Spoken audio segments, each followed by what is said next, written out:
So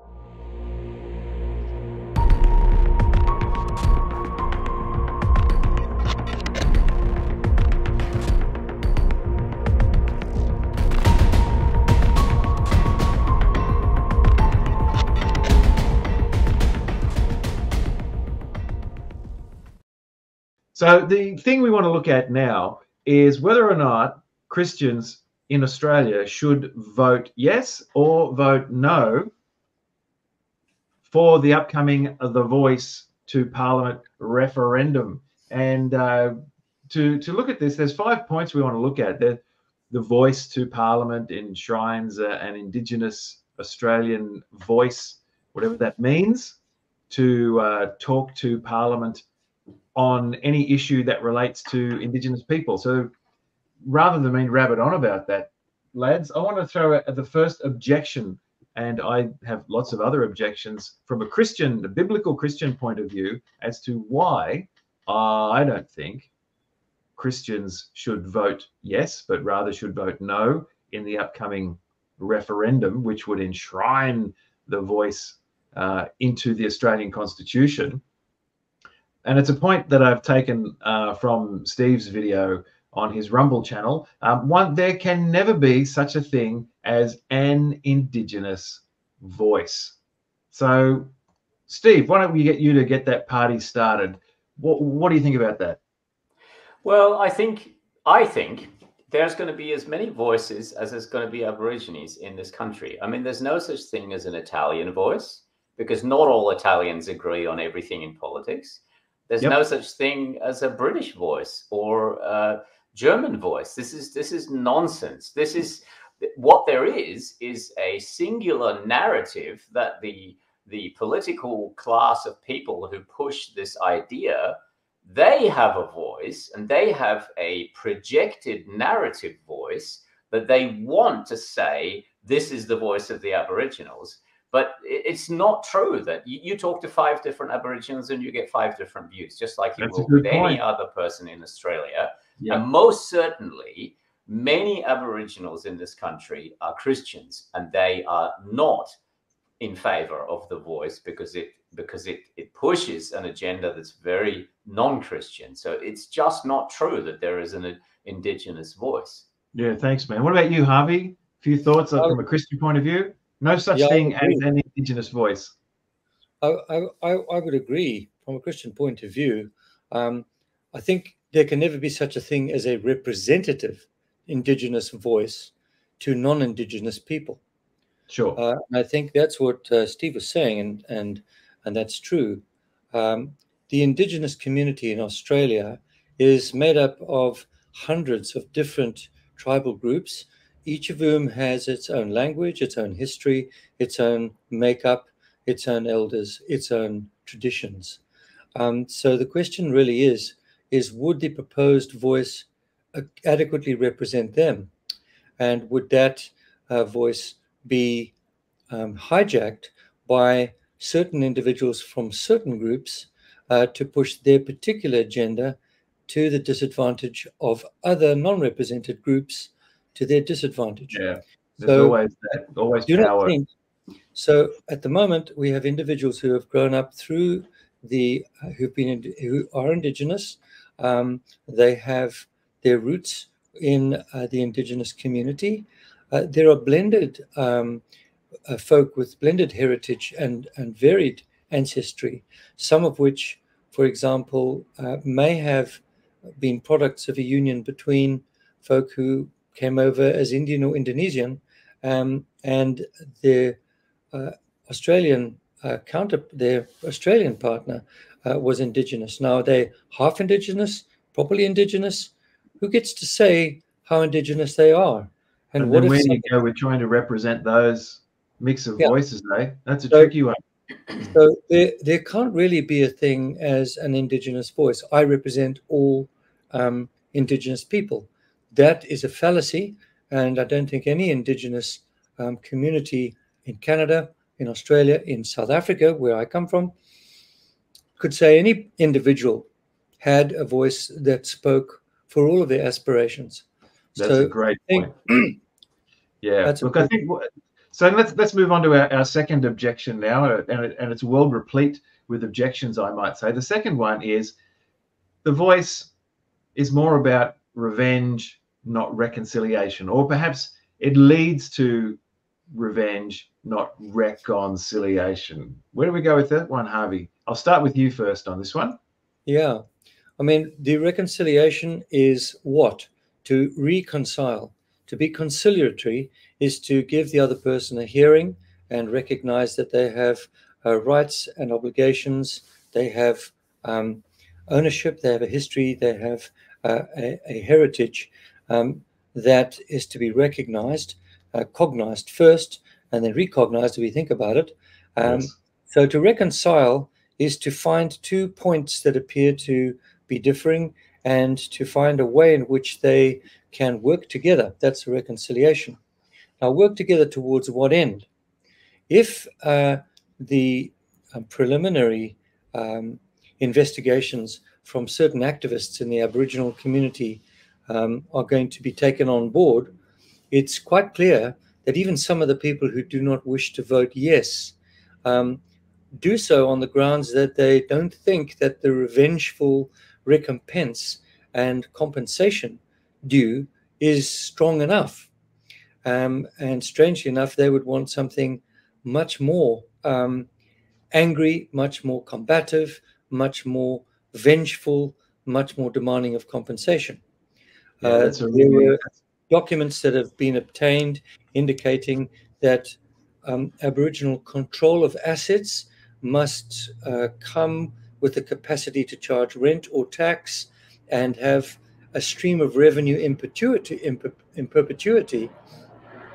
just for the sake of occupying or owning the land that they claim is eligible to retain tax or whatever revenue generating. That's it. Look, no, that's a really big point there, Harvey, about that. And I think someone was trying to dive bomb us in an aeroplane at the same time while they were doing that. Yes. Let me throw to you there, Steve, on that one. Revenge, not reconciliation, in 30 seconds. Well, I think that the real problem here is that the underlying assumptions of the front page that people are supposedly voting are not spoken about in a sense of that the public doesn't know what's in, let's say, the Uluru Statement of the Heart, because our own Prime Minister in Parliament said it was a conspiracy theory that there was more than one page, which is, I mean, it's just ridiculous. Like the amount of subversive tactics that have been played by the politicians to get people to agree to something that they don't actually know what they're agreeing to. I actually think it's entirely, to some degree, also illegal to do that, but that's another matter altogether. And in this document, it's very clear that the long-term goal of the people who have created what is packaged as the Voice is they want things such like reparations. They want a treaty. Yes. They want far much more than just to be heard. Heard they are already now. We have more, bodies that we can count that hear Aboriginal people in this country, and it hasn't solved the problems. But the problem is that they actually want something that I think is untenable. It's tantamount to, reparations would be the same thing of saying to young German people today they should pay out of their salary a fixed amount of money for reparations for the crimes that their forebears committed in the Nazi Germany period. And no one in their right mind would agree to that. And yet this is exactly the same thing. Most Australians living in Australia today, I'm not suggesting that there are no racists in this country. There obviously are. The sin of racism exists. But the greater majority of Aussies are not racists. And they have actually very positive, very well-meaning, compassionate sort of thoughts and ideals towards the Aboriginal community. They want the Aboriginals to go well. And so division is not going to do anything here. And these people, as in our generation, I came here 22 years ago, 23 years ago. I didn't do the things that went wrong 200 years ago. So why should I have to be the one who then has to pay for it? This is a never-ending cycle, and biblically speaking, it's untenable. It's you're right. Vengeful, it's not reconciliatory. No, that's right. It doesn't have an end to it, which leads us to the next point that we want to talk about, which is the voice enshrines divisive racialism. The voice enshrines divisive racialism. Isn't that? I mean, that was really a lead-in from where we were before. So, Steve, I'll throw to you for your 30 seconds of glory. Well, the problem here is that, first of all, the voice is, if you like, a separate institution, a government institution, if you like, a fourth leg of government. And it's not that Aboriginals get a second ballot paper, as if, you know, when we go to vote for the Prime Minister, or we go to vote for the particular party that's going to run the country for the next few years, that the Aboriginals will get, the Indigenous community will have two ballots, one for the voice and one for the political party.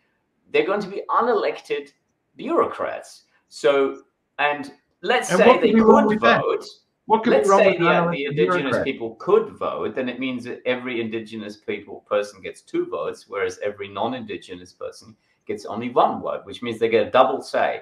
But if they can't vote, then who is making those decisions? A small body of unelected bureaucrats are going to be the people who will supposedly represent them on matters of race. So rather than more division based on race, you know, it's going to do the opposite of what people think it's supposedly going to do. It's going to create more division. It's not going to bring the country together. That's right. Harvey, what do you think? Let's tap that one. I do agree with you. I come from a country which was the polecat of the world because it enshrined apartheid in its law books and insisted that people would be classified on the basis of their race. This is what happened to Nazi Germany. Show us your papers. You're Jewish. You must get a golden star. You will have your rights removed. You're a gypsy. You're a homosexual. You're Russian. You're black, and you'll be downgraded. If you're Aryan, you'll get promoted. So essentially, the immutable characteristics and diversity, true diversity of people that occupy a particular nation, like ours, is made up of immigrants from all over the place. Now, I'm African. Do I now need an African voice in Australia? Well, maybe we're not being represented, and we come as immigrants. Do the Iranians or people who came in as boat people, do they need to have a voice? Yeah, and so on. That's it. Suddenly, we're not equal under the Australian law. There's a preferred class which now has the capacity to be treated differently based on their race. Yeah, I do not think we've had a sorry day. We've had 3,000 Aboriginal set up corporations, taxpayer funded, in order to try and address the many, many issues that have affected the Aboriginal communities in Australia. The accountability of the monies that went to them every year has been thin on the ground, and there's been no accounting.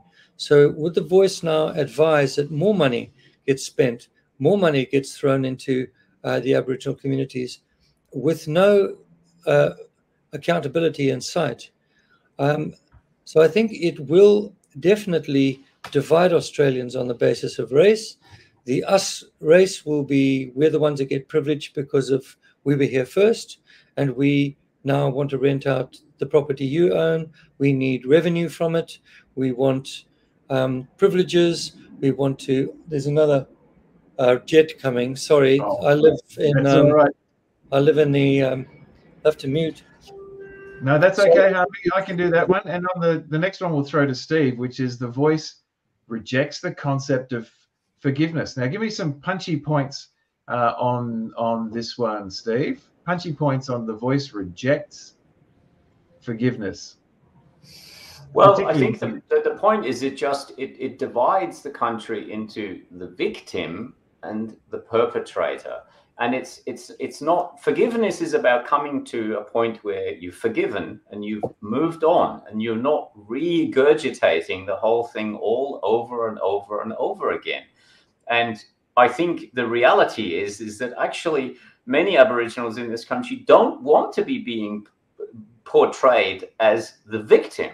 Instead, they want to be portrayed as equal members of our society, which actually they already are. They have all the same rights as every other Australian. So the Bible does not give us a license to you know, it's not, we're called as Christians to forgive and not to, you know, regurgitate the sin over and over and over again, which I think this is what this does. Yes. It creates the victim and the perpetrator rather than dealing with these past matters as history and forgiveness. History and forgive and moving on is a really good point. And obviously it's key that the gospel can be a part of that forgiveness as well. Harvey, your thoughts on The Voice rejects the concept of forgiveness? Well, it's the problem that's beset the Middle East. It's total unforgiveness. Abraham's and Isaac's sons, Jacob and Esau. One did not forgive the other. Isaac and Ishmael, they didn't forgive the other. And they've been at war with one another for 5,000 years because of lack of forgiveness. And this is Michael Ramsden's take on it, Ravi Zacharias' take on it. There's a refusal to put to death the family feuds that have existed over the centuries. Now, this is similar issues that plague the families in the Aboriginal communities, in Aboriginal, in Northern Territories and so on. Yes. Jacinta Price's own nephew was killed by a gang based on some sort of long-standing family feud. And she weeps over it. What is the issue of forgiveness? Or do we forgive Japan for plunging the Asia Pacific into a war? Do we forgive Japanese for bombing Darwin?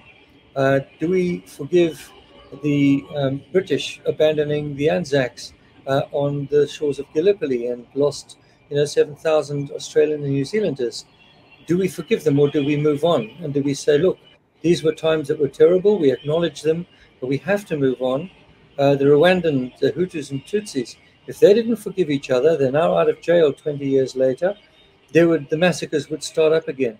So if you pick at scabs, you will always get more bleeding. And so sometimes one has to consider that forgiveness is absolutely necessary. And the Forgiveness, Truth and Reconciliation Commission in South Africa did a great deal of good for allowing people to vocalize their stories, allowing individuals who were responsible for them, for the massacres or the persecution, to come forward and apologize. Then, yes, but these were individuals apologizing for their role, rather not than apologizing for their grandparents' role. Or their grandparents' grandparents. It goes back a long way. And so, look, our final question tonight looks at the final reason not to vote the final reason to vote no in the upcoming The Voice referendum. You've got to say that right, don't you? The Voice distracts from real solutions. What are those real solutions, Harvey? And does the voice actually distract from real solutions? I think it does. Well, I think what it does is it hands power to a small group of activists who claim to represent the Aboriginal community. And once activists, because they're the only ones that are going to be interested to put themselves up for, quote, election, and they're not elected, they're going to be appointed. Well, here's the problem. It's like the Supreme Court of the United States. What's happened is that candidates are grilled to determine whether or not they fall into one or the other political category, Democrat or Republican. And so who's going to stack this voice? Who are these individuals who are going to be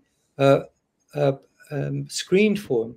Where are they going to come from?